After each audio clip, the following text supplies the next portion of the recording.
Vâng, sau khi chúng ta đã hiểu là một cái video được cấu thành từ những cái phần gì ấy, thì chúng ta bắt đầu đến cái phần để chúng ta hiểu vậy thì làm sao để chúng ta có thể sản xuất được một cái nội dung hấp dẫn và chúng ta sẽ làm từng bước như thế nào. Thì sau đây mình sẽ giới thiệu cho mọi người cái quy trình để chúng ta sản xuất nội dung nhé. 6.2 quy trình sản xuất nội dung gạch ngang kịch bản. Thì đối với mình đây là một phần gần như quan trọng nhất của TikTok. Tại vì sao ạ? Như chúng ta biết đấy, TikTok là một nền tảng ngắn. Vậy thì chúng ta phải tối ưu từng câu, từng chữ, từng nội dung một nếu chúng ta muốn giữ chân được người xem. Nếu chúng ta không giữ chân được người xem không xem hết video, hoặc là không xem đến 50% hoặc là 30% hoặc 40%, thì đừng nghĩ là chúng ta sẽ ăn đề xuất các bạn. Nó rất khó nhé. Đấy. Tại vì có một hàng ngàn nội dung ấy, thì khách hàng sẽ quan tâm cái nội dung hay nhất để khách hàng xem. Nó không phải là thời điểm TikTok mới xuất hiện. Mới xuất hiện thì người làm nội dung không có nhiều, còn bây giờ thì người làm nội dung rất nhiều. Thế nên TikTok buộc phải lựa chọn những người hay nhất lên. Vậy thì làm sao để chúng ta có thể có một cái sản phẩm hay thì chúng ta phải quan tâm cái lõi của nó là gì, và đây chính là content ấy. Vậy thì để content thì đầu tiên chúng ta phải có một cái bước, đó là tìm ý tưởng. Vậy thì có những cách nào để chúng ta tìm ý tưởng ạ? Cách thì khá là nhiều. Phần trước thì đã hướng dẫn mọi người cái cách mà chúng ta tìm long mạch đấy. Thì trong long mạch có một cái phần là đối thủ. Ở trong đối thủ ấy thì chúng ta phân tích là những video hay nhất của đối thủ. Thì để chúng ta tìm ra một cái gì đó là chủ đề, nội dung. Ví dụ nếu chúng ta là làm xe đi chẳng hạn, hoặc là vào bất động sản đấy chẳng hạn. Như là bây giờ tôi có 100 tỷ hoặc là 1 tỷ đi. Tôi muốn mua một chiếc xe A hay là một chiếc xe B, hoặc là 100 tỷ thì tôi nên đầu tư như thế nào. Thì đấy cũng là một dạng nội dung nhé các bạn nhé. Nội dung, hoặc là đơn giản thôi, bố mẹ vợ cho 1 tỷ. Vậy thì theo mọi người là nên mua ô tô hay là mua đất? Vậy thì bắt đầu chúng ta, đấy là một cái ý tưởng các bạn nhé. Vậy thì cái ý tưởng làm sao nó hay và hấp dẫn ấy, thì nó sẽ làm gì? Sẽ tạo được cái sự tò mò và muốn xem. Thì đối với mình ấy, ý tưởng là một thứ cực kỳ quan trọng. Nó giống như kiểu là một cô gái đẹp vậy các bạn. Có hai cô gái. Một cô gái thứ nhất là tâm hồn rất đẹp, có nghĩa là tính cách, con người, cái nội tâm của họ rất là đẹp, họ là người rất là tốt tính, nhưng chỉ có cái là ngoại hình họ xấu. Cô gái thứ hai ấy, là ngoại hình thì rất đẹp luôn các bạn, dáng đẹp, mọi thứ đều rất ok, chỉ có cái ấy, là cái tâm hồn của cô nó không được đẹp. Đấy. Vậy thì theo mọi người ấy, nếu mà mỗi một người bình thường khi họ nhìn hai cô gái ấy, thì họ muốn tìm hiểu cô nào? Chắc chắn rồi, họ muốn tìm hiểu cô đẹp thôi, đúng không? Còn cô kia dù có đẹp bên trong đi thì họ cũng không muốn tìm hiểu nữa, tại vì bên ngoài không đủ hấp dẫn, đúng không ạ? Cái món nó không, nhìn nó không đủ hấp dẫn thì chúng ta cũng chưa muốn tìm hiểu để mà ăn. Thế nên là ý tưởng bản chất chính là vẻ ngoài đấy. Vẻ ngoài của một cô gái. Chúng ta cứ nhớ như đấy. Làm sao để chúng ta khơi dậy cái mong muốn xem tiếp thì nó nằm ở ý tưởng này. Và nó chỉ có đâu đó khoảng 2 đến 3 giây để chúng ta giữ chân người xem, không lướt đi khỏi video khác. Đấy, độ khó nó càng ngày càng lên các bạn ạ. Vậy thì trong ý tưởng nó có một vài cái công thức và tôi sẽ chia sẻ trong những cái khóa cao cấp. Tại vì nói thật, khóa này mà chia sẻ thì mọi người chưa chắc ngộ ra. Vậy để mọi người có thể ý tưởng hay thì tốt nhất mọi người hãy đi xem thật nhiều video ăn xu hướng để xem họ giật tít gì, giật tít như thế nào. Có một câu nói khá là quan trọng ấy, mình sẽ là một người sáng tạo nội dung hay khi mình là một người xem giỏi ạ. Tại vì sao ạ? Nếu không xem giỏi thì chúng ta sẽ không biết đâu là nội dung hay. Và không biết đâu là nội dung hay thì đừng hòng chúng ta hiểu để chúng ta làm được. Nó có 3 tầng bậc, đó là biết, hiểu và làm được. Vậy thì chúng ta phải biết đâu là nội dung hay hấp dẫn như thế nào bằng việc xem xong chúng ta phải tự tư duy để chúng ta hiểu tại sao nó hay, đúng không ạ? Và khi đã hiểu rồi thì chúng ta bắt đầu đưa vào chúng ta làm. làm thì phải có sửa nhé các bạn nhé, nếu không thì còn lâu mới lên được. Đấy, tương tự sau khi chúng ta đã làm xong cái phần giật tít này và ý tưởng thì các bạn hoàn toàn có thể là trend này, có thể là những cái nội dung thông tin thú vị này. Đây là những dòng chủ đề nhé, để mọi người khai thác nhiều lắm ạ. Vậy thì phải quay lại xem sản phẩm của mình là gì, nó có những cái nội dung gì để người ta tò mò, phấn khích, bị cuốn hút hoặc là gây nguy hiểm cho họ để họ phải xem của mình. Hãy đưa hết nó vào đó. Và sau khi chúng ta đã tìm ý tưởng rồi thì chúng ta phải làm một thứ hai, đó là viết dàn ý. Cái này vô cùng quan trọng các bạn nhé. Cái dàn ý ấy, nó là một cái liên quan đến mặt tư duy. Vậy thì với cái ví dụ quay lại câu chuyện là chúng ta có 1 tỷ thì chúng ta nên mua xe gì để chạy dịch vụ chẳng hạn. Vậy thì đề bài có rất rõ, đúng không ạ? Thì bắt đầu phân tích. Vậy thì trong tầm giá 1 tỷ có những xe gì? Chúng ta list là 1, 2, 3. Và mỗi cái xe đây chính là một. Cái này nó giống hệt như văn ngày xưa mọi người làm nhé. Nó có đề bài này. Thì đề bài chính là cái thằng ý tưởng đằng trên. Và sau đề bài ấy thì chúng ta chứng minh những cái đề bài này đúng không? Chúng ta sẽ có luận điểm 1, luận điểm 2, luận điểm 3. Đúng ạ. Thì bản chất nó chính là từng cái dàn ý một mà chúng ta phát ra. Đấy, chúng ta sẽ phát ra.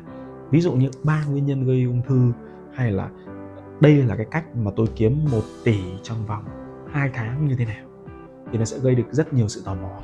Vậy thì cách thứ nhất là tôi buôn heroin, và tôi ví dụ thôi nhé. Cách thứ hai là chúng tôi bán hàng xuyên biên giới chẳng hạn, ví dụ thế. Hoặc chúng tôi tìm được một cái sản phẩm thắng đó, thì bắt đầu mình dựa vào những cái ý đấy, bắt đầu mình phân tích. Sau khi đã có một cái khung xương thì cái này chúng tôi gọi là làm toán. Làm nội dung có nhé, nó sẽ có phần toán ở đây.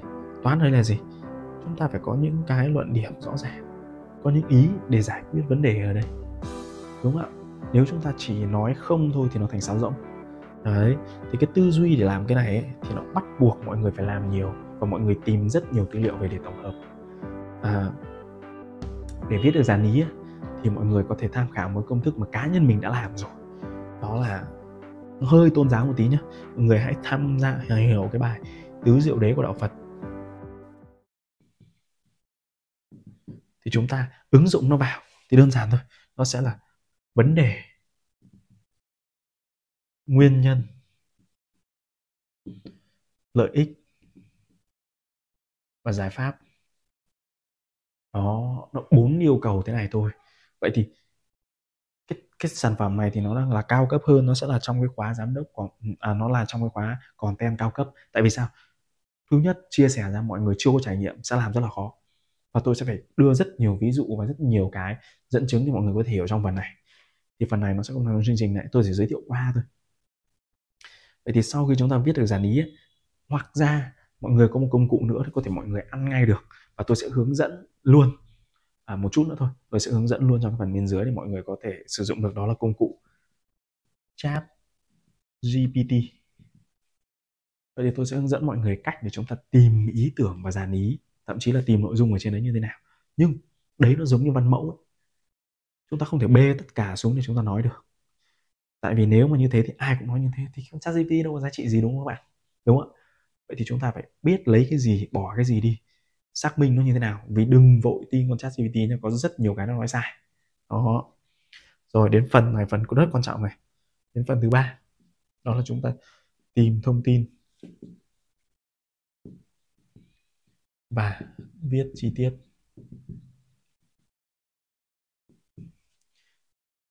Đây là một bước khá là khó. Tại vì sao ạ? Cái này nó giống như là khung xương các bạn, khung xương của một con người. Vậy thì cái phần thứ 3 ấy, chính là chúng ta đi tìm, chúng ta đắp thịt lại. Vậy thì cái bộ xương nó cứng chắc hay không, nó là hình dáng của một con người hay không, thì cái bộ xương này rất quan trọng nhé. Nhưng để người nó có đẹp hay không thì nó phụ thuộc vào cái việc mà chúng ta đắp thịt và chúng ta nặn nó như thế nào, đúng không ạ? Vậy thì để đắp thịt được thì chúng ta bắt buộc phải có một cái khả năng chuyển đổi và sử dụng ngôn ngữ một cách linh hoạt nhất.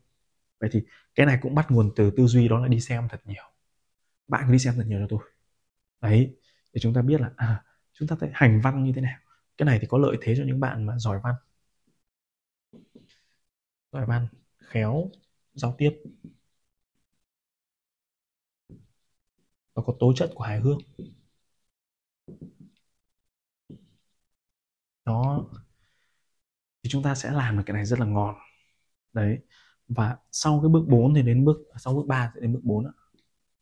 Và chúng ta tìm thông tin đấy, thì cá nhân mình khuyên các bạn nhé, chúng ta có thể tìm bằng Google. Nhưng mà đừng vội tin ạ. Tại vì tất cả những thông tin trên website ấy, nó có thể sai các bạn. Tại vì có một cái thời điểm mà các ông đổ xô đi làm SEO. Và đi làm SEO thì ông dùng một tư duy rất đơn giản, nó đi copy paste bài người khác về. Vậy thì nó dẫn đến một việc là các bạn nhìn thấy bài này ở web này có, web kia có, chúng ta không biết cái nội dung nó có đúng hay không. Đừng vội tin nhé, đừng vội tin. Hãy sử dụng tiếp, đó là YouTube. Tại vì sao? YouTube là nơi cung cấp thông tin khá là đúng nhé. Nhất là với kênh nào mà có KOL đứng, có người đứng ấy.